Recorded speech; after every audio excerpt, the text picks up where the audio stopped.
belum mematikan video ya, mohon videonya di nonaktifkan ya. Oke.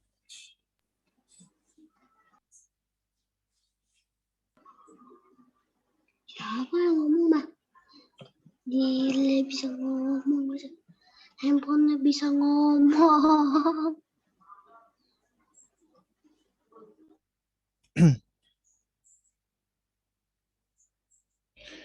Baik ya, karena sudah pukul 4 kita mulai saja ya.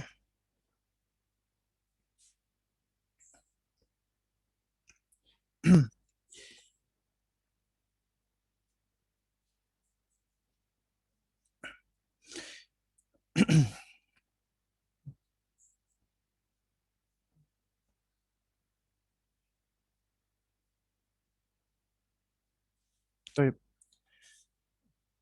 Assalamualaikum warahmatullahi wabarakatuh.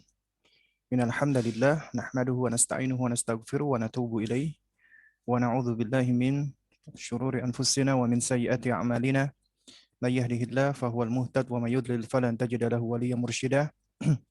Asyhadu an la ilaha illallah wahdahu la syarika lah wa asyhadu anna Muhammadan abduhu wa rasuluh la nabiyya ba'dahu amma ba'du.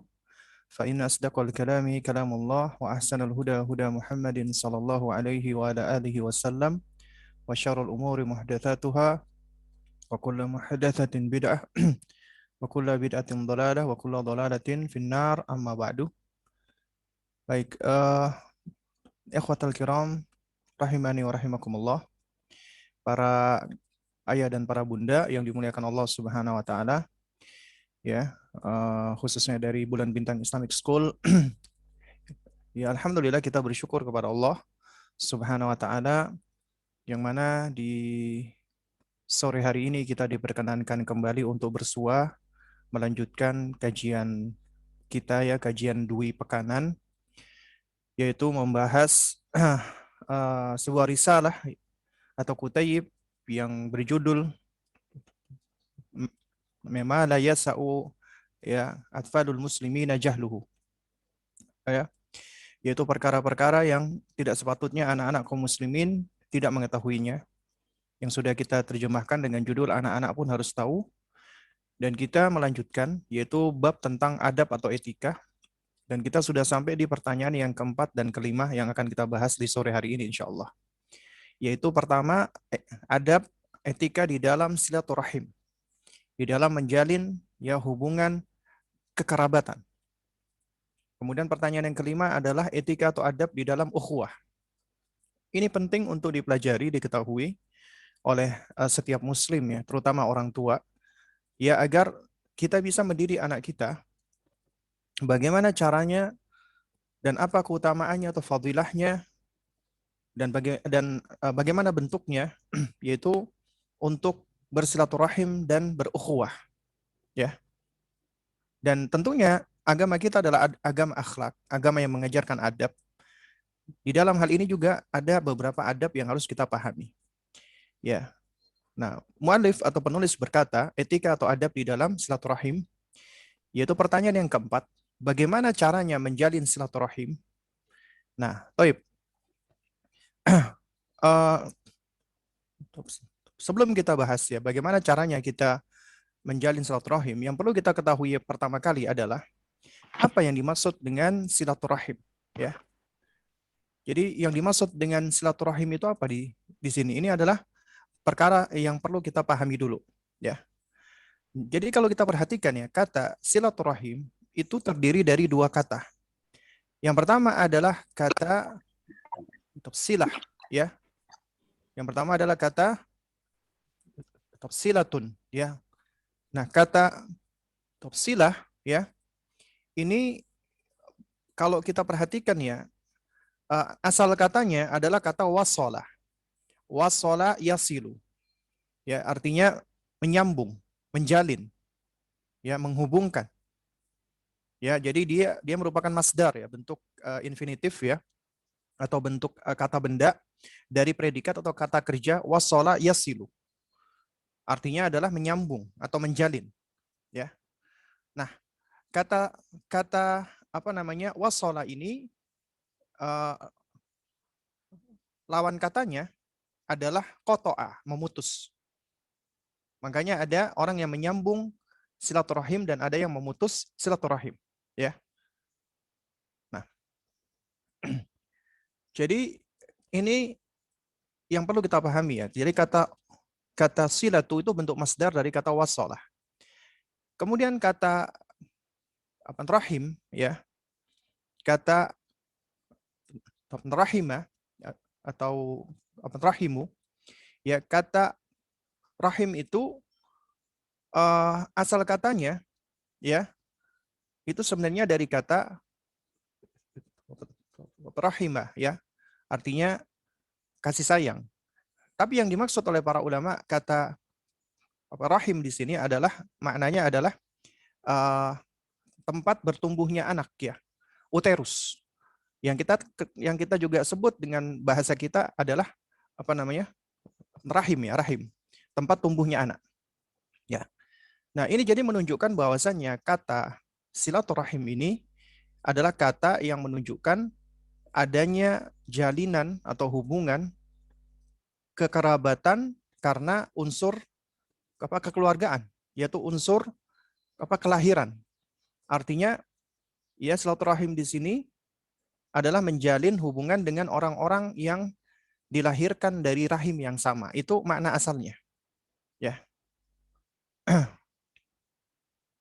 Nah, jadi ini yang dimaksud.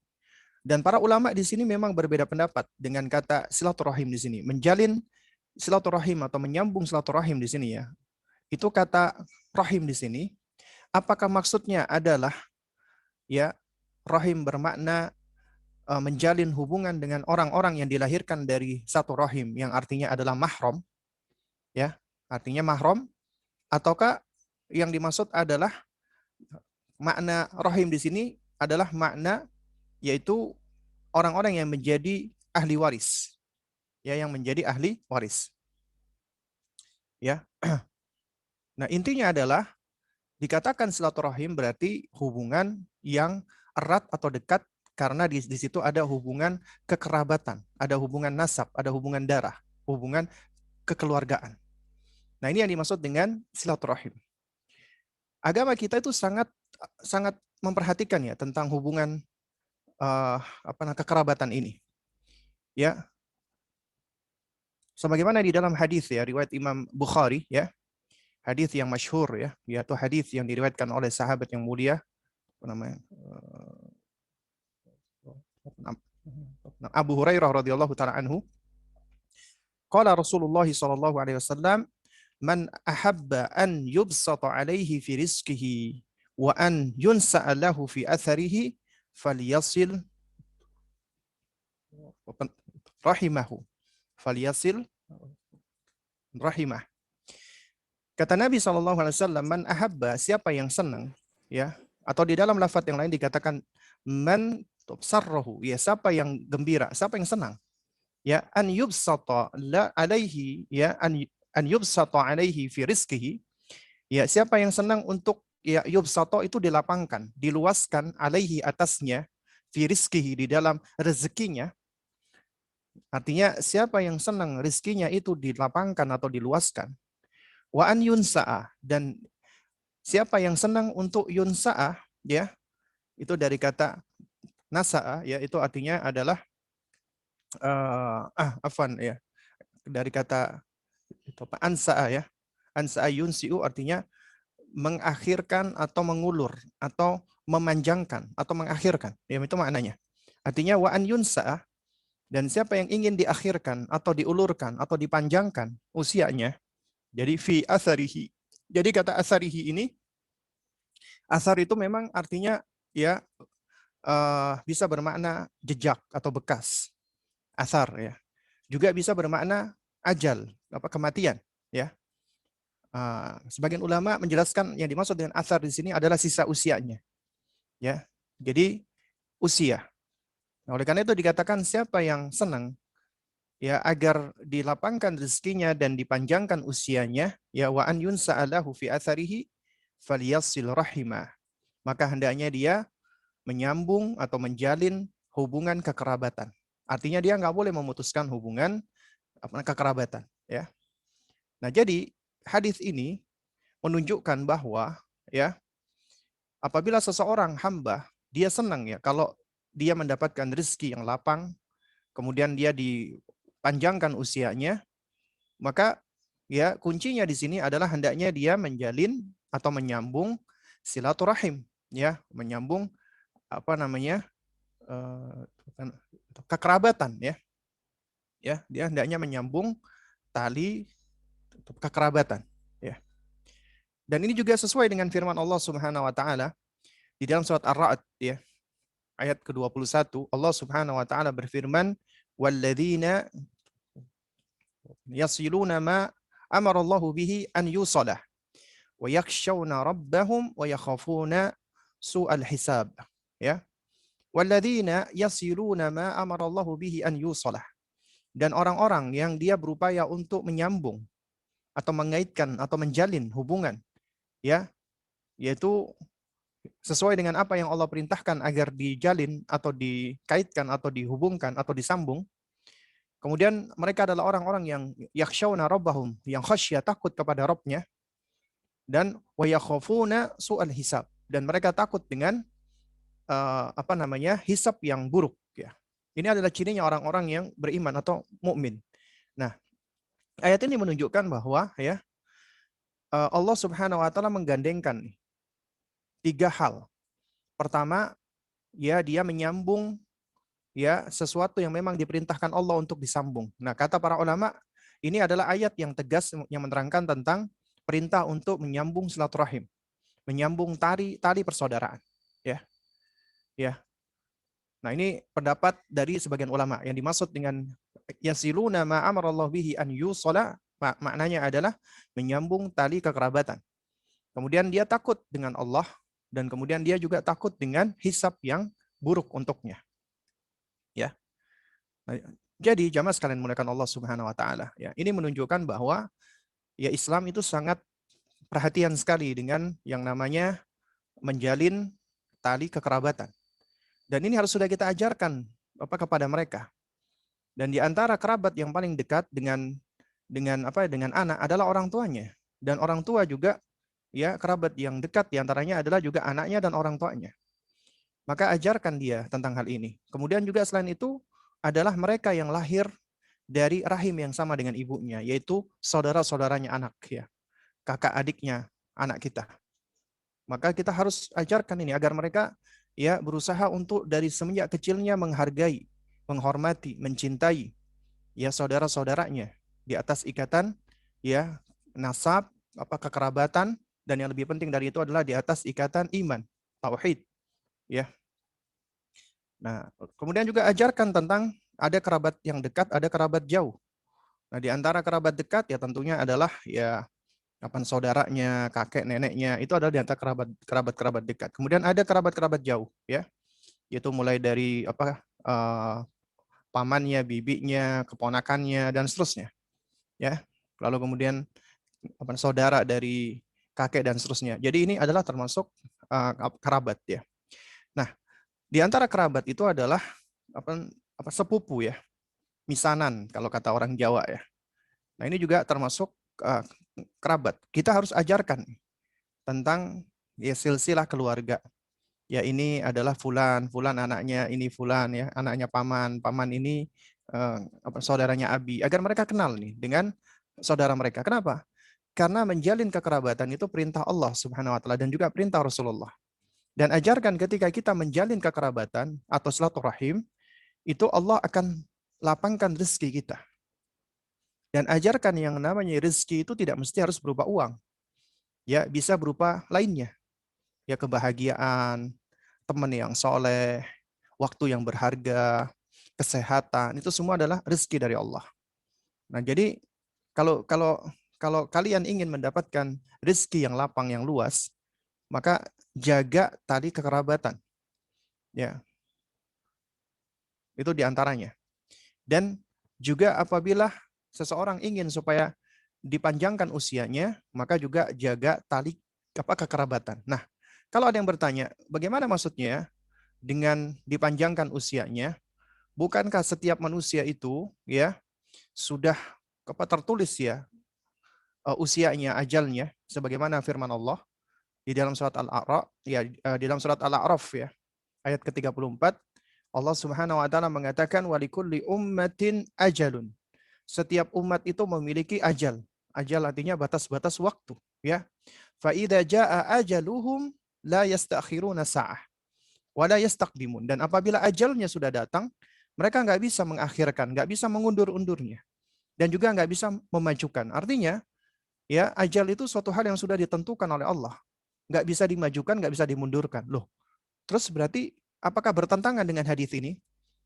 Dan hadis ini mengatakan, ya, waman ahabba, siapa yang kepengen atau yang senang, an yubsata alaihi fi rizkihi wa an yunsa'alahu fi atharihi, ya ingin dilapangkan rezekinya dan dipanjangkan usianya. Nah, berarti wa an yunsa'a fi atharihi, dipanjangkan usianya. Nah, berarti kontradiksi dong zahirnya.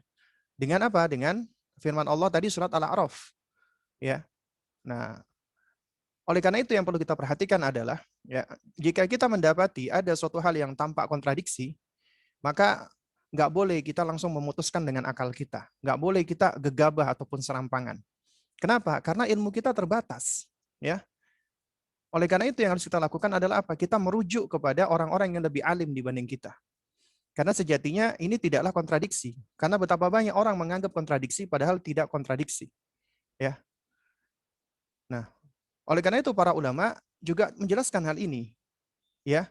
Ini dikompromikan, dijamak, ya. Dijam'u. Jama' artinya dikompromikan. Ya, dan kaidahnya al-jam'u muqaddam min tarjih. Mengkompromikan dalil yang tampak kontradiksi itu lebih didahulukan daripada mentarjih. Mentarjih itu berarti menguatkan salah satunya. Kalau menguatkan berarti diambil yang satu ditinggalkan. Ya. Nah, oleh karena itu, ya, di dalam hal ini ada sebagian orang-orang yang kurang menghargai hadis, ya, ataupun yang menolak hadis-hadis Nabi, ya, atau disebut dengan golongan Qur'aniyun, ya, hanya mengandalkan Quran, dan mereka itu tidak mau berdalil dengan hadis Nabi, ya. Dan ini adalah, ya, jelasnya kelompok-kelompok yang menyimpang atau sesat, ya. Padahal nggak bisa dipisahkan antara Quran dan hadis, ya. Itu suatu hal yang tidak bisa dipisahkan, bahkan bisa menjadi kufur atau kafir. Mereka yang menolak hadis Nabi. Karena bagaimana mereka bisa sholat nih? Ya, kalau mereka tidak berpegang dengan hadis Nabi SAW. Karena di Quran nggak dijelaskan kaifiatnya sholat. Ya. Nah, oleh karena itu, kita harus mengkompromikan. Ya. Nah, yang dimaksud, ya, dengan, ya, wa an yunsa'a, ya, lahu fi atharihi, dengan firman Allah tadi surat Al-A'raf, ya, yaitu walikulli ummatin ajalun, ya, ajal, fa idza jaa ajaluhum la yastakhiruna sa'ah wa la yastaqdimun. Maka yang dimaksud di sini, ya, para ulama melakukan pengkompromian dengan beberapa varian pendapat. Ya, yang pertama, ada sebagian ulama yang mengkompromikan, ya, mereka mengatakan bahwa yang dimaksud dengan, ya, yunsa'alahu fi atharihi, dipanjangkan usianya, itu ditakwil oleh mereka, ya. Artinya ini dianggap sebagai makna kinayah, makna kiasan. Jadi ditakwil. Yang dimaksud bukan dipanjangkan usianya, tapi adalah diberikan keberkahan di dalam usianya. Usianya sama, tapi, ya, meskipun sama-sama usianya, tapi usianya itu lebih berkah dibandingkan yang lainnya. Karena al-barakah, keberkahan, apabila jatuh kepada sesuatu, maka sesuatu itu akan menjadi, ya, seakan-akan, ya bukan seakan-akan, memang kenyataannya sesuatu itu menjadi lebih. Karena makna dari barokah itu adalah ziyadah, tambahan. Kita perhatikan nih, ada orang yang produktif, ya, di usianya. Ya mungkin taruhlah ada dua orang, si A sama si B. Sama-sama wafat usia 64 tahun. Tapi si A ini punya karya tulis yang sangat banyak sekali. Si B ini nyaris tidak punya karya tulis. Nah, dari sini itu para ulama menerangkan bahwa yang si A ini berarti dia memiliki keberkahan di dalam waktunya. Si B dia nggak ada keberkahannya. Kenapa? Karena waktunya digunakan untuk sia-sia mungkin. Si A itu waktunya digunakan untuk hal-hal yang bermanfaat. Nah, ini berarti ada keberkahan di dalam waktunya. Nah, yang dimaksud dengan wa an yunsa'alahu fi atharihi, dipanjangkan usianya, artinya usianya itu sebenarnya sama, tapi menjadi seakan-akan tampak lebih panjang karena banyaknya keberkahan. Yaitu dia diberikan taufik oleh Allah, diberikan bimbingan oleh Allah sehingga dia mempergunakan usianya di dalam hal-hal ketaatan kepada Allah. Ya, dia mempergunakan usianya di dalam hal-hal yang bermanfaat. Ya. Nah, sehingga akhirnya apa? Akhirnya ya waktunya lebih produktif, usianya lebih produktif dibandingkan yang lainnya. Ini makna pertama yang disebutkan oleh para ulama. Ya. Lalu kemudian juga ada sebagian ulama yang menerangkan, dan ini pendapat yang lebih kuat, ya penambahan usia ini adalah bukan kinayah, tapi memang makna sebenarnya, makna makna sesuai dengan hakikatnya. Tapi para ulama menerangkan bahwasanya ya keputusan Allah qadha ya bahwasanya ketentuan Allah, takdir Allah itu ada takdir mutlak, ada takdir muqayyad atau muallak. Adapun takdir mutlak adalah sesuatu yang sudah Allah tentukan nih. Ya, sebagaimana di dalam hadis ya, yaitu Allah sudah ciptakan langit dan bumi dan kemudian Allah perintahkan al-qalam untuk menulis, kemudian sudah disimpan di dalam Lauhil Mahfuz. Ya, di dalam Lauhil Mahfuz, ya. Nah, berarti semuanya itu sudah ditulis oleh Allah dan itu tidak berubah. Nah, kemudian ada namanya takdir muallak, ada takdir tahunan, ketentuan Allah, ada takdir setiap pekan ya, tiap Jumat yang Allah Subhanahu wa taala senantiasa memerintahkan malaikatnya ya untuk untuk menentukan sesuatu. Kemudian ada takdir harian ya. Nah, yang dimaksud di sini adalah ini. Takdir yang muallak gitu loh, ya. Dan kemudian Allah yang lebih tahu di sini, ya. Allah Subhanahu wa taala yang lebih tahu tentang usianya orang, ya. Nah, jadi yang dimaksud di sini adalah apa? Adalah yang dipanjangkan adalah ya usianya dia sesuai dengan takdir al muallaq ya. Jadi al-qadha al muallaq ya tadi ya. Yaitu takdir yang yang digantungkan. Artinya ya ini sesuai dengan keputusan Allah karena ada qadha atau ada takdir yang ditentukan Allah setiap bulannya, setiap tahunnya ya. Setiap Jumatnya, setiap pekannya itu ada ya. Nah, ini diantara maknanya. Terus kemudian juga ya, para ulama juga menerangkan bahwa ya dalam hal Allah Subhanahu Wa Taala menentukan dan menakdirkan sesuatu, itu Allah Subhanahu Wa Taala sesuai dengan sunnah kauniyahnya itu menetapkan ada yang namanya sebab musabbab ya, hukum kausalitas ya, hukum kausalitas. Nah, kita tahu nih ya, manusia itu memiliki kemampuan nih, tamyiz dan kemampuan bernalar. Contoh misalnya, ya dilakukan penelitian oleh manusia, orang yang menghabiskan waktu dengan rokok, berarti waktunya usianya itu lebih pendek. Kenapa? Karena rokok itu berbahaya di situ.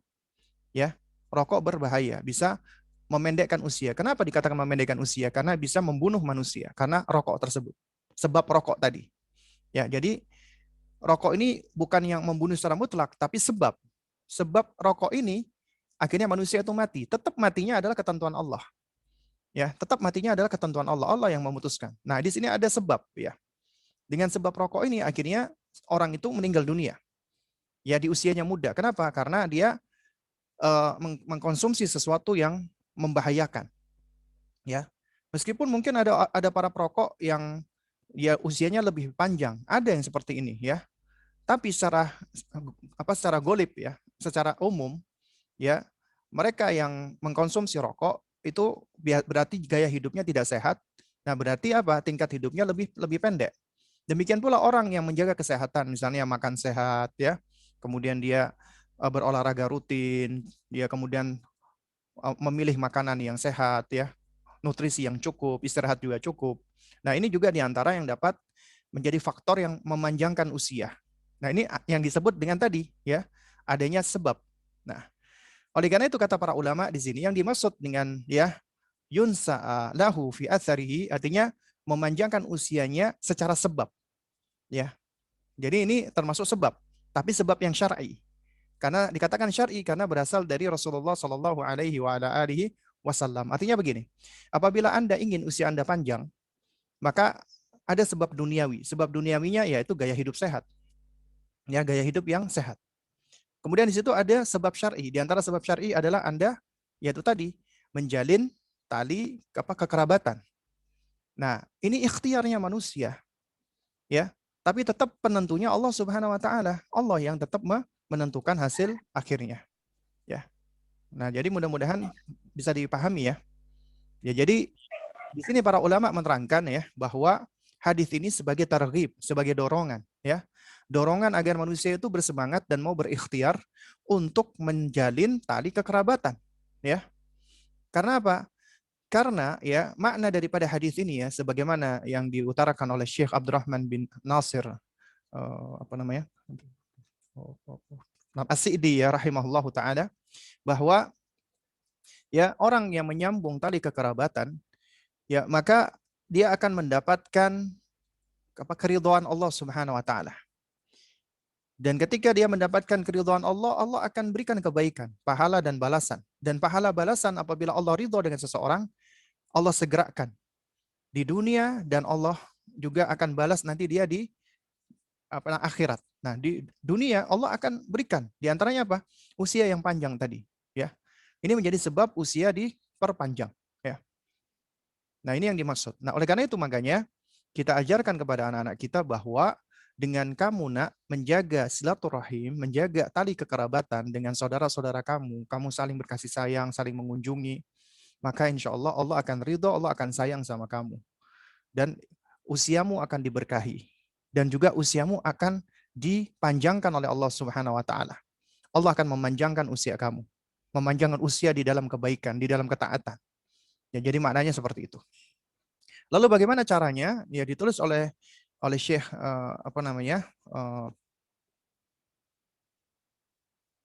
Yazan di sini. Yang pertama, hendaknya ziarah, yaitu saling mengunjungi kerabat, ya. Baik itu ya akhi atau ukhti ya, baik itu saudara laki-laki atau saudara perempuan atau paman atau bibi dari saudara ayah ataupun saudara ibu dan kerabat-kerabat lainnya. Ya. Jadi kita kunjungi. Misalnya ini kita orang tua nih, kita punya adik. Maka ketika kita mengunjungi, berarti kita juga sudah ikut silaturahim. Dan kita ajak anak kita. Nah, berarti kita sudah menjalinkan anak kita untuk menjalin kekerabatan dengan pamannya.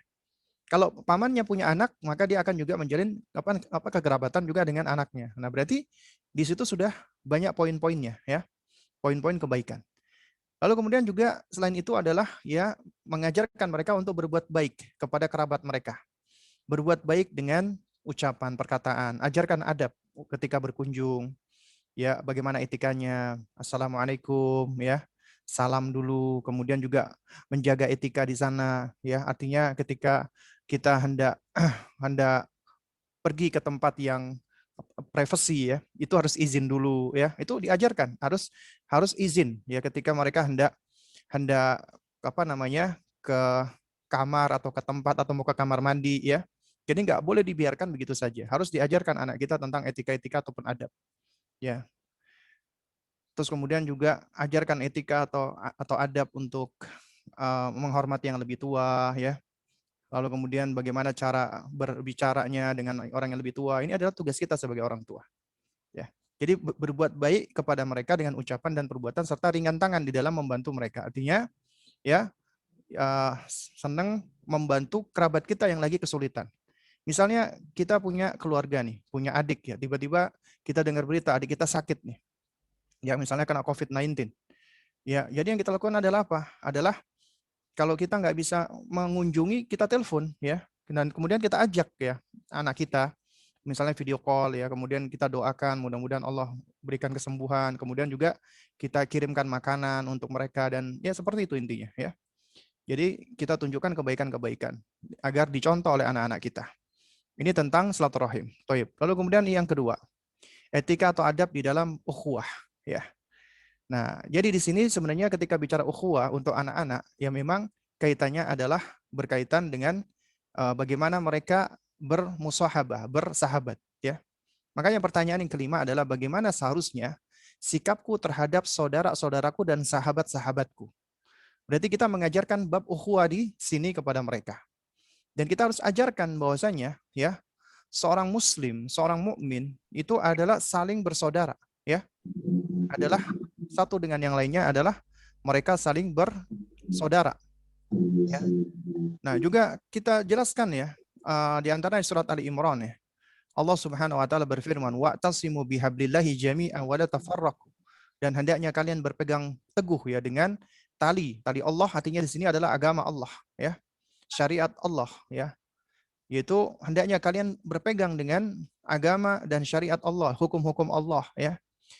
Wala tafarraqu, dan janganlah kalian saling berpecah belah, ya. Janganlah kalian saling ber apa namanya? Cerai-berai, ya. Wadhkuru ni'matallahi 'alaikum. Nah, kemudian Allah katakan ini, wadhkuru ni'matallahi 'alaikum. Ingatlah oleh kalian nikmat Allah kepada kalian. Idz kuntum a'da'ah. Ketika dahulu kalian saling bermusuhan. Ini firman Allah ya untuk mengingatkan kepada yaitu orang-orang Ansar dari suku Aus dan suku apa namanya? Khazraj. Suku Khazraj dan Aus dahulunya itu adalah musuh bebuyutan. Sama-sama tinggal di Madinah, dulu namanya Yathrib ya. Itu musuh bebuyutan. Berabad-abad nggak pernah mereka ya bisa damai. Bunuh-bunuhan, berantem, perang terus. Tapi agama Islam datang, makanya Allah Subhanahu wa taala jadikan ya apa namanya? Para sahabat Nabi ini mereka menjadi saling bersaudara. Makanya pertama kali yang Nabi lakukan ketika sampai di Madinah adalah mempersaudarakan.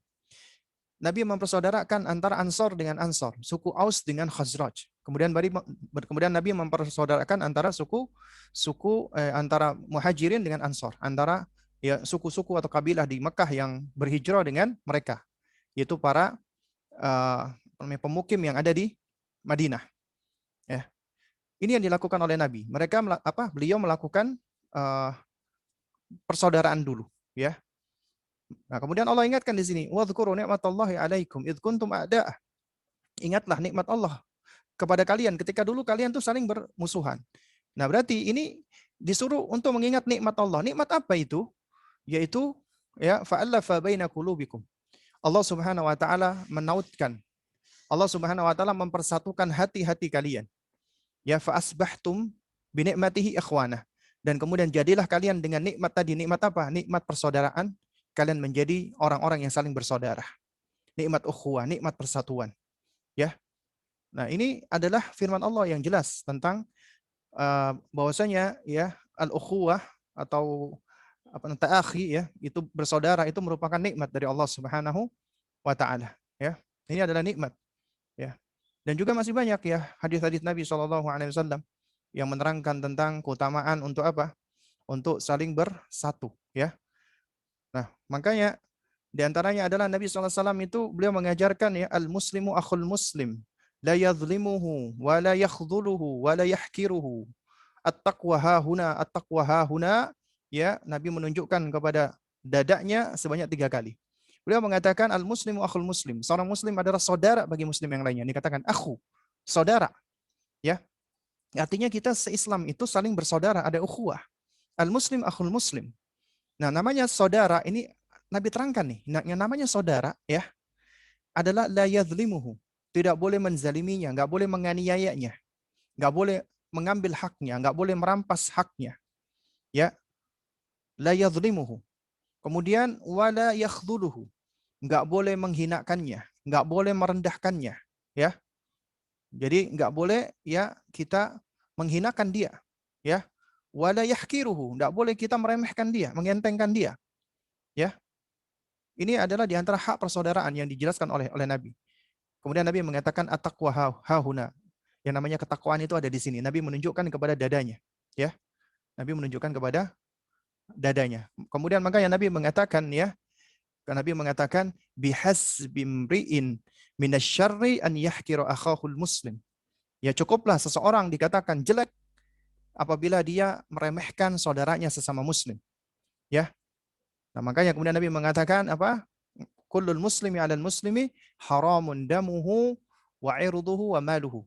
Ya, muslim yang satu dengan muslim yang lainnya, ya, atau setiap muslim itu haram ya untuk apa? Ditumpahkan darahnya, dicabik-cabik kehormatannya, dan dirampas hartanya. Ini dijelaskan oleh Nabi yang mulia alaihi salatu wassalam. Ya. Dan bahkan ya Nabi SAW itu sampai membuat sebuah ibarat ya, membuat sebuah perumpamaan. Al-mu'min lil mu'min kal bunyani. Ya, seorang yang beriman yang satu dengan beriman yang lainnya, ya, mukmin yang satu dengan mukmin yang lainnya kal bunyani, seperti satu bangunan. Jadi kita ini seperti satu bangunan, ya. Bangunan itu ya mempunyai bagian-bagian elemen-elemen. Makanya kata Nabi al-mu'minu lil mu'min kal bunyan, apa namanya?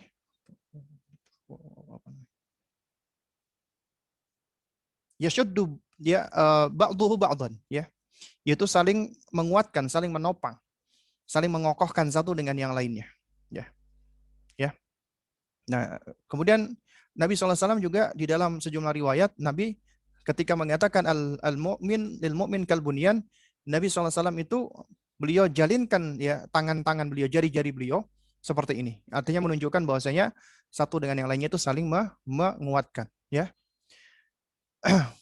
Nah, juga di dalam riwayat yang lain juga Nabi mengatakan ya, matsalul mu'minina fi tawadihim wa tarahimihim wa ta'atufihim ya matsalul jasad ya. Matsalu al-jasadil wahid. Ya, perumpamaan mukmin yang satu dengan mukmin yang lainnya itu ya di dalam tawadu ya, di dalam apa namanya? Tawadihim ya, di dalam mawaddah, di dalam sifat saling mencintai ya. Wa apa namanya? Tarahumihim, dan juga di dalam sifat rahmah, saling menyayanginya ya. Wa apa namanya? Ta'atufihim, dan juga di dalam sifat ya al utuf ya, artinya sifat yang lemah lembut ya. Jadi di dalam kasih sayang, di dalam cinta kasih sayang dan kelemah lembutan, ya itu masalul jasad, seperti satu tubuh. Ya, ini gambaran Nabi SAW. Ya, makanya yang namanya tubuh dikatakan oleh Nabi SAW, ya badan itu, apa namanya? Idza ishtaka ya minhu adwun, apabila salah satu anggota tubuh itu mengeluh kesakitan, misalnya kena tusuk duri atau misalnya kena api ya, maka apa? Maka tada'alahu sa'iru jasadi bisahri wal hummah. Maka semua anggota tubuhnya itu akan terpanggil dengan turut merasakan sakitnya, entah itu demam atau nggak bisa tidur ya. Nah, ini yang dikatakan oleh Nabi SAW. Dan ini adalah gambaran Nabi secara terang dan jelas bahwa mukmin itu saling bersaudara ya. Nggak boleh saling menzalimi, nggak boleh saling menghinakan, nggak boleh saling meremehkan. Bahkan kita itu seperti satu bangunan. Dan kita tunjukkan dan kita ajarkan ini sebagai bentuk pengkonkretan. Misalnya kita lagi main nih sama anak kita, main balok-balokan. Kita bikin misalnya, bikin sesuatu dari balok, ya kita bikin bangunan misalnya, atau bikin gedung, atau apapun itu. Maka kita sampaikan, ya ada pelajaran-pelajaran ketika kita bermain dengan anak kita. Misalnya, kamu tahu nggak nak, ya ketika kamu membuat ya dapat dari balok ini bangunan, itu sama seperti kita muslim yang satu dengan yang lainnya. Kalau kamu membangunnya baik, rapi, lurus, itu akan menjadi bangunan yang indah. Tapi kalau kamu meletakkannya miring-miring, mencong-mencong, asal-asalan, juga akhirnya bangunannya juga akan menjadi asal-asalan dan gampang hancur. Nah juga demikian, bangunan itu saling menguatkan, saling mengokohkan. Coba kalau kamu bangun, kemudian coba kamu tarik nih bagian yang di tengah atau yang di bawah. Akhirnya dia goyang-goyang dan dia akan gampang jatuh. Nah ini diantara contohnya. Juga boleh kita sebutkan ya seperti tubuh yang satu. Misalnya contoh ya, suatu ketika anak kita nggak sengaja kecepit pintu misalnya, ya kecepit pintu, dia nangis, dia kesakitan. Nah ketika dia sudah tenang, sakitnya sudah hilang, jadi kita sudah mengajarkan kesabaran ya kepada anak kita, dan dia harus dealing, dia harus menghadapi dengan problemnya dia, dengan kesakitannya dia, ya. Jadi kebanyakan orang tua ya ketika anak misalnya lagi kesakitan, itu keliru apabila anak langsung dialihkan. Biarkan dia menangis, biarkan dia menghadapi, dan kita cukup membersamai dan kita ajarkan kesabaran. Jangan kita alihkan atau bahkan kita salahkan. Oh, kamu kecepet ya, ini pintu salah ya pintunya. Ini pintunya biar Umi marahin, nah kamu pintu dasar ini malah mengejarkan yang buruk ya. Seharusnya dibiarkan dia. Karena dia kecepit, itu juga nggak lepas dari kesalahannya. Dia harus belajar untuk menghadapi hidup. Karena di dalam kehidupan dia akan menghadapi masalah-masalah yang sama gitu loh. Yang akan menyedihkan, yang akan menyulitkan dia, yang akan melukai dia. Dia harus belajar dealing dengan hal-hal yang dapat melukai dirinya. Ya. Dan ini adalah tugas orang tua. Nah, kemudian setelah itu baru kita jadikan pelajaran. Ya. Misalnya kita tanya, "Nak, coba lihat itu jarimu yang kemarin ini, Mi. Oh, gitu. Sakit nggak, Nak? Sakit, Mi. Sakit ya, iya. Kamu tahu nggak, Nak? Kalau kita sesama Muslim, kata Nabi itu seperti satu tubuh. Nah, coba ya, kamu ketika kecepit tanganmu kemarin, kan yang kena tanganmu. Cuman coba kamu lihat air matamu keluar air matanya, mulutmu mengeluarkan suara menangis, kemudian tubuhmu yang lain bergerak-gerak gitu kan. Nah, ini jadi anak juga akan belajar gitu loh. Oh iya, jadi ternyata ketika dia kemarin sakit itu ternyata seluruh anggota tubuhnya itu merespon. Nah, itu bagian dari kita mengajarkan mereka gitu loh. Bahwasanya kita semuslim itu adalah satu tubuh, bagikan satu tubuh. Karena itu, yang apa yang harus kita lakukan? Nah, di sini kita terangkan yang sebagaimana diterangkan oleh Syekh ya. Yaitu yang pertama adalah apa? Adalah mencintai dan bersahabat dengan orang-orang yang baik. Artinya apa? Ya, tugasnya dan tugas orang tua adalah mencarikan, menseleksi untuk mereka sahabat-sahabat yang baik ya. Kemudian ketika udah dapat sahabat yang baik harus mencintai mereka karena Allah dan ajarkan untuk menyayangi sahabat yang baik ya. Ya, ini diantara caranya kita untuk apa? Untuk berukhuwah. Karena ukhuwah itu harus diikat di atas dasar keimanan, diikat di atas dasar keislaman. Ya, dan keimanan dan keislaman itu adalah dilihat di atas dasar akidah, tauhid, ya manhaj, akhlak dan seterusnya. Dan agama kita mengajarkan agar kita memelihara agama kita. Sementara agama kita itu bisa dipengaruhi oleh orang lain. Karenanya kita harus berhati-hati ketika kita hendak berinteraksi dengan orang lain, apalagi yang hendak kita jadikan sahabat. Karena itu harus mencari sahabat yang baik. Pilihkan untuk anak kita sahabat yang baik. Kemudian ketika punya sahabat yang baik, ya, maka ajarkan untuk menyayanginya, untuk mencintainya. Kemudian yang kedua, menjauhi dan tidak bersahabat dengan orang-orang jahat. Ajarkan memang ternyata ada orang-orang yang buruk, orang-orang yang tidak layak untuk dijadikan sahabat. Ini penting, ya. Karena kita akan hadapi dan mereka akan melihat ada orang-orang yang buruk. Bukan artinya kita mengajarkan stigma untuk menjelek-jelekkan orang, bukan. Ya, namun ini adalah orang-orang yang harus kita jauhi. Kenapa? Karena kita dalam kondisi lemah. Kecuali kalau kita dalam kondisi kuat, kita mampu mempengaruhi, baru kita bisa ya melakukan nahi mungkar, melakukan pengingkaran, atau kita nasihati. Ya, namun kalau kita lemah, kita seorang diri, sementara mereka itu berkumpul banyak, maka hendaknya kita tidak berkumpul dengan mereka. Jangan bersahabat dengan orang-orang buruk, bersahabat dengan orang-orang jelek. Ya, tidak bersahabat bukan artinya kita tidak bersosialisasi, tidak. Ya, kalaupun misalnya kita ketemu dengan mereka ya, dengan satu atau dua orang dari mereka ketemu di jalan, ya kita tetap persuasif dengan mereka, kita salami, ya bahkan kalau perlu kita beri hadiah untuk ta'liful qulub ya, untuk melunakkan hatinya ya. Kita tunjukkan kebaikan-kebaikan yang mudah-mudahan akhirnya mereka mendapat hidayah dari Allah. Tapi untuk dijadikan sahabat tidak, sampai benar-benar kita yakin dia ini sudah berubah atau sudah mulai menunjukkan adanya perubahan-perubahan. Yang mana dengan persahabatan kita yang akan menyeret dia kepada kebaikan, bukan kita yang terseret kepada keburukan. Kenapa? Karena as-sahibu sahib.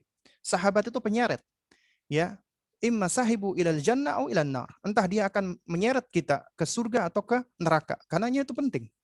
Ya, kita yang akan diseret ataukah kita yang menyeret dia kepada kebaikan. Jadi cuma dua itu saja. Karena itu makanya kita harus memperhatikan diri kita, kemampuan diri kita. Apalagi anak-anak kita yang masih kecil. Kemudian yang ketiga, kata Syekh, diantaranya cara untuk memperkuat ukhuwah, mengucapkan salam.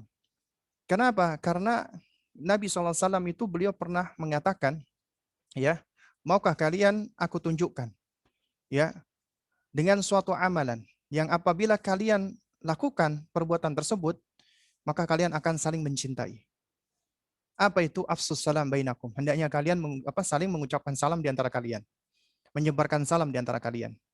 Salam itu mengandung doa, mengandung kebaikan. Assalam, ya, keselamatan, ya, dan rahmat, kasih sayang, dan keberkahan, ya.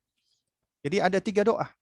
di dalam salam. Dan ini adalah ucapan tahiyahnya, ucapan selamatnya para ahlul jannah, orang-orang para penghuni surga, dan juga ucapannya malaikat kepada para penghuni surga. Ya, Assalamualaikum warahmatullahi wabarakatuh. Semoga salam, ya, kemudian juga rahmah, kasih sayang dan keberkahan dari Allah untukmu. Ya, kemudian juga dianjurkan untuk berjabat tangan. Nah, kecuali apabila ada hal-hal yang memang kita tidak perlu berjabat tangan. Misalnya, ya, kepada yang bukan mahramnya. Ya, manakala anak kita sudah di atas 7 tahun, maka kita ajarkan untuk mereka tidak lagi menyentuh lawan jenisnya. Adapun di bawah 7 tahun, kita masih berikan dia keleluasan untuk bermain dengan lawan jenisnya. Ya, misalnya dia main lagi-lagi, tapi kalau udah 7 tahun, kita sudah ajarkan. 10 tahun baru kita pisah. Ya, misalnya dengan sepupunya atau teman-teman yang lainnya. Itu harus sudah di-cut, ya. Karena sudah tidak ada lagi persahabatan di atas 10 tahun dengan lawan jenisnya. Ya.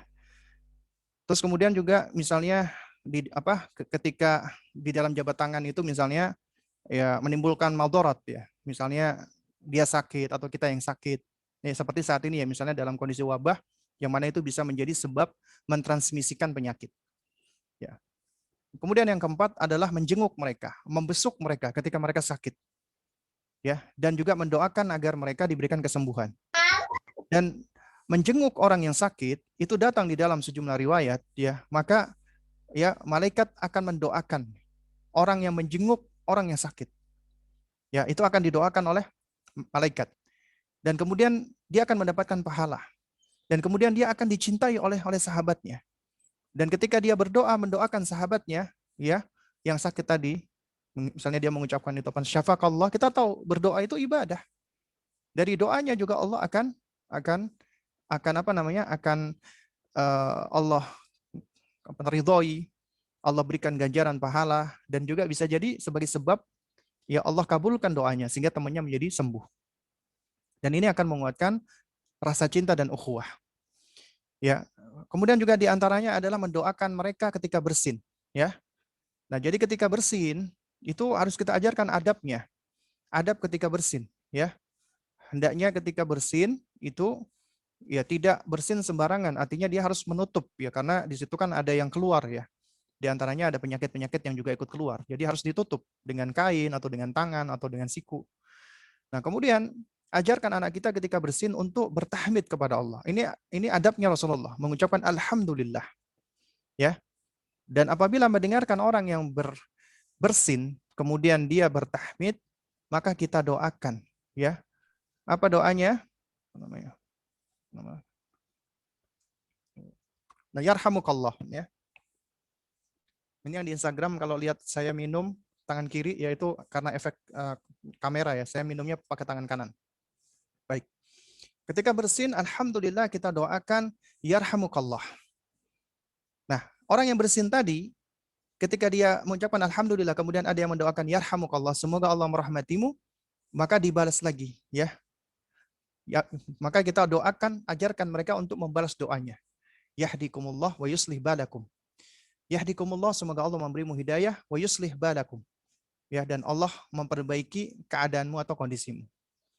Ini adalah adab diajarkan. Ternyata di dalam bersin itu ada adab yang luar biasa, isinya doa. Ya, dengan bersin kita bertahmid kepada Allah, karena seseorang bisa bersin nikmat dari Allah.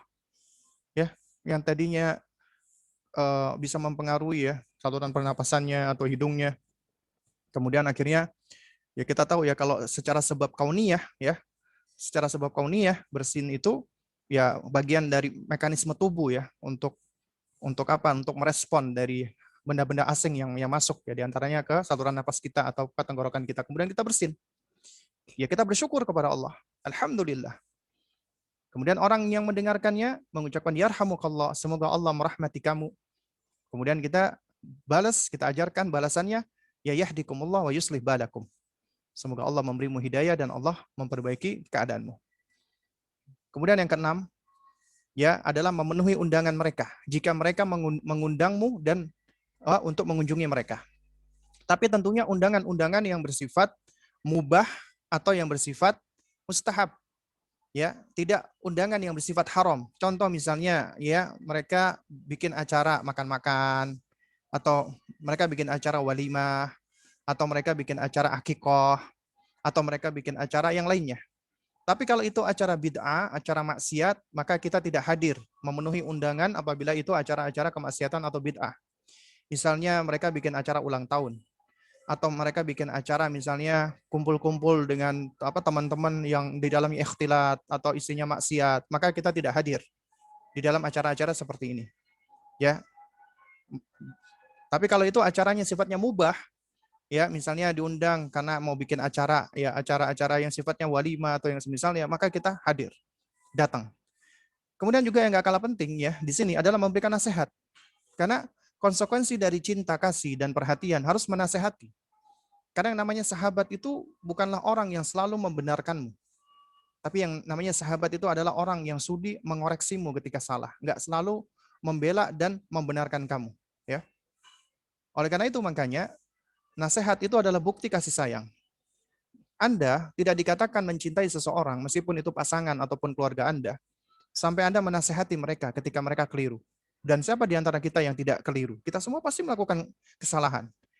Nah, di antara bukti cinta kita ketika dia salah, orang yang kita cintai salah, ya itu konsekuensinya adalah kita harus meluruskan. Ya kita harus menasehati gitu loh.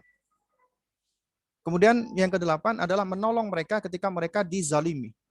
Ketika mereka disakiti, ketika mereka dianiaya, ketika dirampas hak mereka, maka kita tolong sesuai dengan kemampuannya. Ya. Nah, di antaranya misalnya ini anak-anak kita nih melihat ya, ada temannya itu dibully. Nah, bulinya bukan bully verbal lagi, bully fisik misalnya. Bully verbal juga kita harus ajarkan kepada anak kita untuk membela kawannya, temannya. Besarkan hati temannya, ya, untuk supaya dia tidak mempedulikan ucapan para bullying tadi, ya orang-orang yang suka ngebully tadi. Kalau udah fisik, maka dia harus bela temannya ini. Ya diantaranya dengan dia laporkan kepada guru dan ajarkan mereka untuk berani untuk menyampaikan kebenaran. Jangan takut, ya. Dan mereka yang diajarkan akidah dan tauhid dari semenjak kecil akan menjadi sosok yang pemberani. Dia yakin, ya Allah mencintai orang-orang yang pemberani. Allah Maha Kuat dan Allah mencintai orang-orang yang kuat. Dan dia berusaha untuk menjadi orang yang kuat. Di antara buah daripada orang kuat adalah dia menjadi orang yang pemberani. Nah, tapi juga harus mencegah mereka ketika mereka berbuat zalim.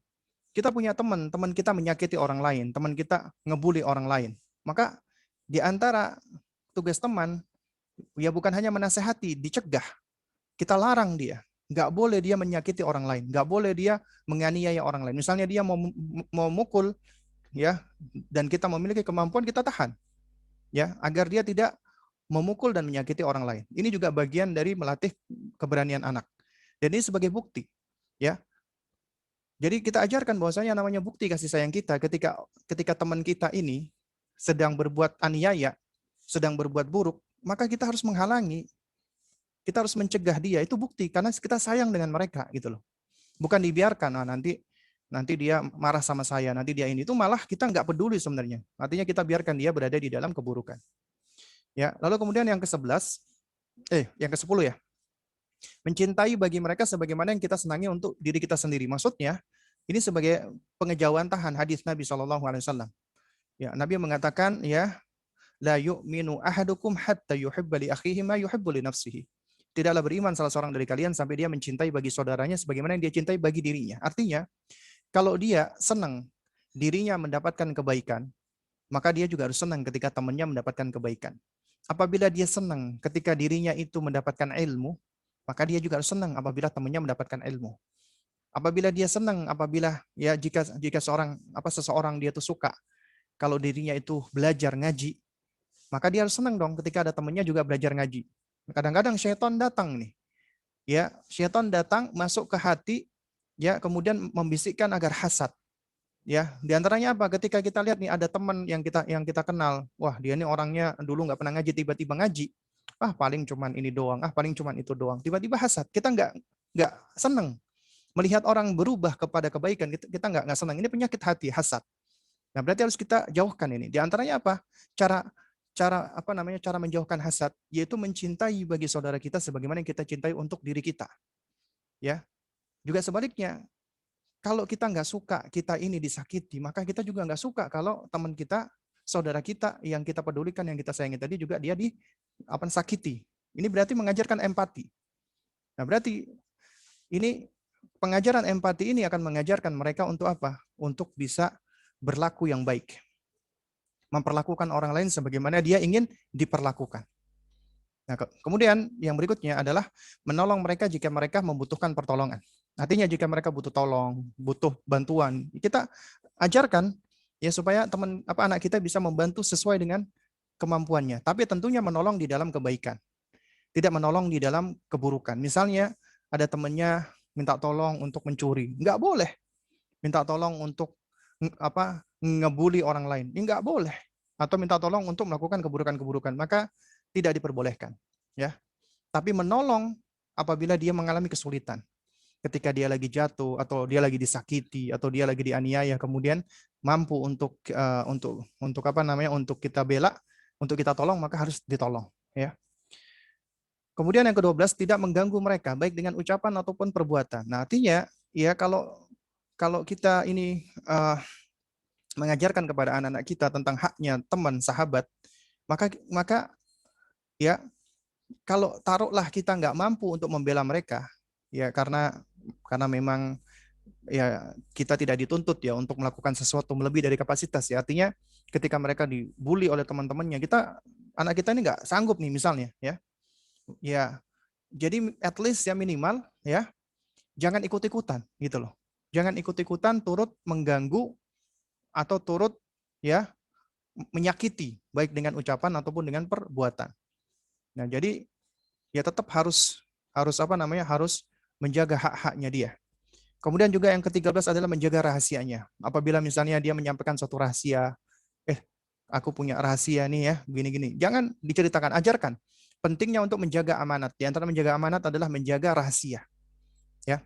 Nabi sudah mengajarkan hal ini kepada Anas bin Malik. Anas bin Malik itu pernah didelegasikan oleh Nabi tentang suatu urusan ya dengan untuk mencari ya sahabat Muawiyah bin Abi Sufyan, hingga akhirnya Anas bin Malik itu pulang ke rumahnya kemalaman. Kemudian ditanya oleh uminya, ya, kok kamu kenapa pulang hari ini kemalaman? Ya Umi, karena aku mendapatkan perintah dari Rasulullah. Ibunya bertanya, kamu emangnya dapat perintah apa? Kemudian Anas bin Malik mengatakan ya bahwa ini suatu hal yang rahasia. Lalu coba perhatikan jawaban seorang Ummu Sulaim, wanita yang mulia. Beliau mengatakan, jika demikian maka jangan pernah sekali-kali engkau ceritakan rahasianya Rasulullah. Jadi jangan pernah dibongkar rahasia Rasulullah. Apabila itu rahasia maka jangan pernah dibongkar. Ini anak kecil sudah diajarkan untuk menjaga rahasia. Nah, kemudian yang terakhir ya dari yang dijelaskan Syekh di sini, ya poin ke-14 adalah tidak menghujatnya, tidak menggunjingnya, tidak meremehkannya atau merendahkannya, tidak dengki kepadanya, tidak mencari-cari kesalahannya, dan tidak berbuat curang kepada mereka atau sifat-sifat buruk yang lainnya. Ini adalah hak-hak ukhuwah. Dalam hal ini adalah kepada anak kita adalah hak bersahabat, baik dengan saudaranya ataupun juga dengan teman-temannya. Ini harus sudah diajarkan dan ditumbuhkan dari semenjak kecilnya, agar mereka menjadi anak-anak yang memiliki kepribadian dan karakter yang hebat. Ya, baik. Mungkin ini yang dapat saya sampaikan di kesempatan kita pada sore hari ini. Mungkin ada pertanyaan yang masuk ya. Coba saya baca. Ini sudah ada di chat sepertinya. Sudah ada beberapa pertanyaan ya. Mudah-mudahan bisa dijawab. Kalau nggak bisa dijawab ya harap dimaklumi ya. Ustadz, Ana izin bertanya. Sejak pandemi banyak orang yang di PHK. Ana kenal orang baik, teman. Sekarang lagi kena cobaan tersebut. Jadi Ana tolong semampu Ana tanpa diminta. Di sisi lain Ana punya sepupu. Dari kecil sudah malas, selalu suka meminta-minta. Ana tidak nyaman jika dimintai uang. Jadi kadang Ana beri, kadang tidak. Apakah benar seharusnya Ana menolong sepupu dulu, memastikan sepupu Ana bisa makan, baru Ana kasih ke orang lain, teman Ana yang tadi Ana ceritakan. Sedekah ke saudara, apakah sedekah ke saudara lebih besar ya Ustadz? Mohon pencerahannya. Taib. Jadi memang benar ya bahwasanya ketika sedekah, itu sedekah kepada kerabat, ya, itu memiliki fadilah lebih besar. Pertama, fadilah sedekah. Kedua adalah fadilah ya silaturahim, yaitu menjalin atau menyambung kekerabatan. Ya, Itu dua fadilahnya. Nah, tapi tentunya dalam hal ini perlu kita perhatikan seperti ini, ya. Secara asal, ya, seseorang yang dia memang butuh untuk diberikan bantuan, maka hendaknya kita membantu dulu yang lebih prioritas. Kalau misalnya sama-sama kesulitan, maka kita dahulukan ya tentunya yang memiliki hubungan kekerabatan dengan kita. Nah, tapi kalau misalnya kita punya teman nih, teman kita ini benar-benar kesulitan nih. Ya, dia bukan kerabat kita, tapi kita kenal, dia sahabat kita, dia kesulitan untuk makan aja sulit, ya. Sementara kita punya saudara sepupu. Dia sebenarnya sudah dapat bantuan, sudah punya ini, sudah punya itu. Artinya dia itu untuk makan ya dalam waktu-waktu itu mampu atau bisa. Mana yang harus didahulukan? Ya kita dahulukan yang lebih butuh tentunya dalam hal ini. Yang apa namanya? Yang kondisinya lebih membutuhkan. Ya. Karena apabila seseorang misalnya dia tidak dibantu dan tidak ditolong, apalagi berkaitan dengan hajat kebutuhan sehari-hari, ini tentunya dapat mendatangkan madarat. Maka tentunya kita tolong dulu apa namanya sahabat kita tadi ini. Apalagi kalau misalnya kita punya kerabat, dia sebenarnya orang yang mampu, dia sebenarnya orang yang bisa, tapi dia malas-malesan, dia cuma suka minta-minta, maka boleh, ya artinya seseorang ketika diminta, dia boleh kasih, boleh tidak gitu loh. Ya. Jadi artinya kita ketika bersedekah, itu bukan artinya nunggu diminta dulu, enggak. Artinya kita perlu untuk melihat nih, ya kebutuhan dia. Kalau memang dia butuh, maka kita tolong. Kalau dia misalnya nggak butuh tapi dia minta-minta, maka boleh kita tidak beri ya kepada dia sebagai bentuk pembelajaran. Artinya ya kalau sering-sering kita beri dia menjadi bergantung dengan orang padahal itu kurang baik ya. Dan juga itu juga tidak akan mengajar dia untuk memiliki muruah ya, pride ya. Bahwasanya minta-minta itu suatu hal yang tidak baik ya. Baik. Jadi itu diantara rinciannya. Kemudian pertanyaan berikutnya. Ustadz, Ana masih bingung tentang batasan hubungan ayah kandung dengan anak perempuan kandungnya. Putri Ana 2, kakak 6 tahun, adik 2,5 tahun. Nempel ayahnya banget, suka minta dimandiin. Lalu ada yang bilang katanya ayah kandung sekalipun tidak boleh mandikan anak perempuannya, walaupun anak perempuannya belum balik. Karena kalau dimandiin ayahnya berarti disentuh tubuhnya sama laki-laki. Mohon penjelasannya Ustadz. Ya setahu saya boleh-boleh aja. Ya, kecuali kalau anak sudah usia murahik atau sudah menjelang balik, baru ya harus sudah diajarkan tentang batasan. Kalau usianya 2,5 tahun ya, ataupun usianya masih di bawah 7 tahun, itu suatu hal yang tidak masalah sebenarnya, ya. Karena apa? Karena dia mahram, ya. Dan juga boleh sebenarnya ya seorang ayah itu memandikan putrinya yang masih kecil, yang masih belum usia 7 tahun. Nah, tapi tetap harus diajarkan kemandirian. Kemandirian artinya ya dia harus belajar mandiri sendiri, tidak bergantung kepada uminya, tidak bergantung kepada abinya. Demikian juga sama. Anak laki-laki juga yang belum punya kemandirian juga tetap biasanya akan dimandikan oleh uminya. Ya, ketika dimandikan berarti kan harus dibersihkan dong bagian apa kemaluannya, ya bagian apa namanya private-nya dia, ya. Karena kan dia belum mampu. Dan itu kan auratnya anak laki-laki, tapi itu anaknya dia. Itu juga suatu hal yang tidak masalah. Kalau seandainya seorang ibu boleh untuk memandikan anak laki-laki, demikian pula seorang bapak boleh memandikan anak perempuannya. Asalkan tadi, ya hendaknya sebelum usia 7 tahun, anak sudah harus mandiri. Oleh karena itu, ya harus sudah diajarkan ya. Di usia 6 tahun ini dia harus sudah diajarkan ya namanya malu. Ya malu tetap kepada orang tuanya itu ada batasan aurat yang harus dia tutup ya. Nggak boleh ditunjukkan. Ya Allah alam shawab. Bagaimana kita menjelaskan kepada anak 4 tahun tentang abinya yang meninggal bahwa sudah beda alam, tidak bisa ditemui lagi, jazakallah khair. Ya, kita harus jelaskan seadanya bahwasanya abi sudah meninggal dunia, kita semua akan meninggal dunia. Ya. Dan kita jelaskan apa semampunya, memang mungkin mereka masih belum paham ya. Tapi bukan artinya ketika mereka belum paham ya, kita harus menjelaskan yang aneh-aneh atau kita menahan diri untuk menjelaskan. Kita tetap jelaskan bahwasanya Bapak sudah meninggal dunia, nah ya Bapak sudah sudah diambil oleh Allah, itu boleh karena kita makhluk adalah milik Allah. Makanya katakan inna lillahi wa inna ilaihi rajiun. Nah, lalu kemudian kita ajarkan agar kita mendoakan Bapak. Kalau perlu kita ajak dia ke makam bapaknya. Kalau memang memungkinkan, kemudian diajarkan nanti di sinilah ketika kita meninggal dunia, ya. Jadi itu suatu hal yang boleh anak-anak kecil itu dijelaskan tentang hal ini, ya. Bahwasanya ya ini juga bisa menjadi pembelajaran akidah ataupun tauhid, ya. Artinya begini, ya, bahwa kamu itu Umi lahirkan. Nah, itu yang menjadi sebab Umi bisa melahirkan kamu adalah Bapak. Cuman Bapak udah nggak ada. Ya, Bapak sudah meninggal dunia. Ya. Nah, tapi sebenarnya yang menciptakan kamu adalah Allah. Allah titipkan ke Abi, Allah titipkan ke Umi, Allah titipkan ke Ibu, dan juga Allah titipkan ke Bapak. Nah, cuman Bapak sudah dipanggil duluan oleh Allah. Kemudian kita doakan. Nah, jadi ya juga kelak nanti juga bisa jadi Umi ini tidak bisa selalu menjaga kamu, tapi yang selalu bisa menjaga kamu adalah Allah. Yang selalu bisa memelihara kamu adalah Allah. Makanya Nabi ajarkan kepada Abdullah ibnu Abbas radhiyallahu taala anhuma, ihfadillah yahfadzka. Jagalah Allah nak, maka Allah akan menjaga dirimu. Jagalah Allah, tajidhu tujahaka. Engkau akan dapati Allah selalu ada, selalu menolong dirimu. Itu diajarkan oleh Rasulullah kepada Abdullah bin Abbas yang masih kecil. Ajarkan pula demikian. Ajarkan dia tentang penciptanya Allah. Ajarkan dia untuk selalu menjaga hak-haknya Allah, khususnya akidah dan tauhid. Kenalkan dia, ya, kaitkan dia, ya, dengan penciptanya agar dia selalu bergantung kepada Allah Subhanahu wa taala. Dan juga ajarkan bahwa kita hidup di dunia ini cuman sementara.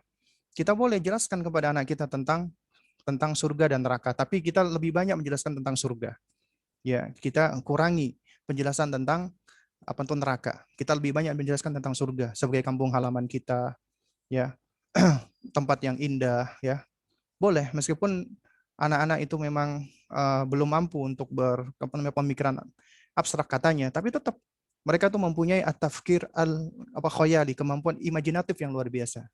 Sehingga kita boleh untuk menerangkan hal ini. Kita ajarkan, kita jelaskan. Ya. Wallahu taala alam bishawab. Oh, ini masih ada lagi pertanyaan. Ustaz, bagaimana menyikapi anak yang nggak mau dinasehati bahkan berkata kasar dengan orang tua baik bapak dan ibunya? Yang harus dilakukan adalah apa? Jangan langsung melihat anaknya. Jangan langsung menyalahkan anak dalam hal ini. Yang pertama kali harus kita lihat adalah kita sebagai orang tua. Evaluasi dulu. Kenapa kok anak sampai seperti itu? Kenapa kok anak sampai bersikap kasar? Kenapa kok anak sampai ya seperti ini? Karena kaidahnya adalah ya anak itu adalah cerminan dari rumahnya, dari orang tuanya. Berarti keburukannya anak itu nggak lepas dari kesalahan orang tua, kemaksiatan orang tua, dosa orang tua. Itu adalah kaidah di dalam agama kita. Ya. Oleh karena itu, makanya kalau kita punya anak yang buruk, anak yang jelek, misalnya sikapnya kasar, maka perbaiki dulu diri kita. Kita perbaiki dulu hubungan kita dengan Allah. Allah akan membantu kita memperbaiki hubungan kita dengan selain Allah, termasuk dengan anak kita. Baru kemudian kita kaitkan anak kita attachment-nya dengan Allah Subhanahu wa taala. Nah, ini semua juga butuh proses, ya. Karena itu kalau Anda tidak punya bonding attachment dengan anak Anda, ya, maka tentunya akan sulit untuk bisa mengoreksi dia. Karena kaidahnya juga connection before correction. Ada membangun koneksi dulu, memperbaiki hubungan dulu dengan anak, baru kemudian bisa mengoreksi. Ya. Nah, kalau kita misalnya anak bersikap kasar, kita juga kasar, itu artinya secara nggak sadar, kita sudah mengajarkan sikap kasar kepada anak kita. Kasarnya mereka itu sebagai respon dan sebagai bentuk mereka meniru dari orang tuanya. Mungkin kita nggak sadar, karena itu makanya kita harus memperbaiki cara kita di dalam melakukan pendekatan kepada anak kita. Wallahu a'lam bishawab. Ustadz, ketika anak saya bergaul dengan tetangga ataupun sepupunya yang suka menonton kartun-kartun dan mereka menceritakan ini dan itu, bagaimana cara agar anak tidak ikut-ikutan sepupu atau temannya itu, Ustadz? Karena anak malah jadi penasaran karena kami tidak mempertontonkan hal tersebut. Jazakallah khair. Ya, kita nggak bisa pungkiri, kita mungkin nggak punya televisi di rumah, tapi ketika anak keluar rumah, dia menonton televisi di tempat orang lain. Artinya, ketika kita berusaha untuk menjauhkan televisi dari anak kita, itu bukan satu-satunya solusi, bukan satu-satunya jalan. Kenapa? Karena kita mungkin bisa menghindarkan keburukan dari rumah, tapi ternyata kita nggak mampu untuk menghilangkan keburukan yang lain yang ada di luar rumah. Nggak bisa dong, ya TV di rumah apa sepupunya disuruh buang atau disuruh matiin, ya nggak bisa, ya. Atau kita melarang apa saudara sepupunya untuk jangan jangan nonton, itu anaknya siapa gitu loh, ya. Yang bisa kita lakukan adalah apa? Kita didik anak kita dengan sebaik-baiknya, ya. Diantaranya dengan cara atau metodenya Luqman, yaitu kita didik tauhidnya. Ya bunayya la tusyrik billah inna syirka apa namanya? Ladzulmun azim, ya. Afwan. Ya, wahai nak, janganlah kamu menyekutukan Allah, karena menyekutukan Allah termasuk kezaliman yang besar. Kemudian kita didik mereka dengan muraqabatullah, selalu merasa diawasi Allah. Kemudian kita didik mereka dengan pondasi ibadah, karena Luqman mengajarkan anaknya untuk sholat. Kita tahu sholat mencegah perbuatan keji dan mungkar. Ya, kemudian ajarkan mereka untuk berani beramar ma'ruf nahi mungkar. Kemudian ajarkan mereka untuk sabar. Artinya ada prosesnya di situ gitu loh. Ya. Jadi yang namanya membangun imunitas anak, ya, itu dimulai dari rumah, tapi bukan hanya sekedar mereka dijauhkan dari keburukan, tapi juga harus dibangun imunitas hatinya dia, agar ketika dia misalnya bersama dengan temannya, ketika dia mendapatkan keburukan, maka karena dia sudah dibiasakan, ya, hatinya berada di atas suatu hal yang bersih, maka biasanya akan berontak ini hatinya ini. Fitrahnya juga akan menuntut dia untuk meninggalkan keburukan-keburukan tadi. Nah, tapi ini tugasnya kita sebagai orang tua yang harus mengajarkan dengan penuh kesabaran, ya.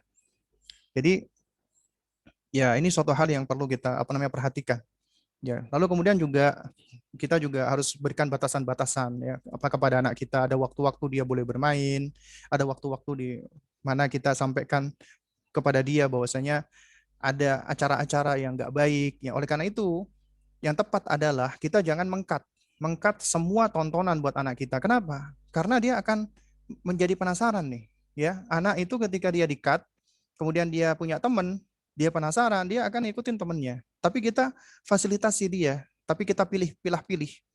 Misalnya ada film kartun jelek, maka kita carikan film kartun yang baik buat anak kita, boleh kita setelkan, tapi tentunya dengan aturan. Ada screen time-nya, ya, ada batasan waktu, ada ada aturan-aturannya. Intinya seperti itu. Wallahu a'lam bishawab. Baik, ini sepertinya sudah tidak ada lagi pertanyaan, ya. Mungkin kita cukupkan dulu sampai di sini karena juga sudah pukul 5 lewat, ya. Ya. Baik, mungkin ini yang dapat saya sampaikan. Kurang lebihnya saya mohon maaf jika ada hal-hal yang kurang atau salah atau yang kurang berkenan, maka datangnya dari diri saya pribadi. Ya, dan mohon dibukakan pintu maaf. Yang hak datangnya dari Allah tentunya. Kita tutup dengan kafaratul majlis. Subhanakallahumma wa bihamdik asyhadu an la ilaha illa anta astaghfiruka wa atubu ilaik. Wassalamualaikum warahmatullahi wabarakatuh.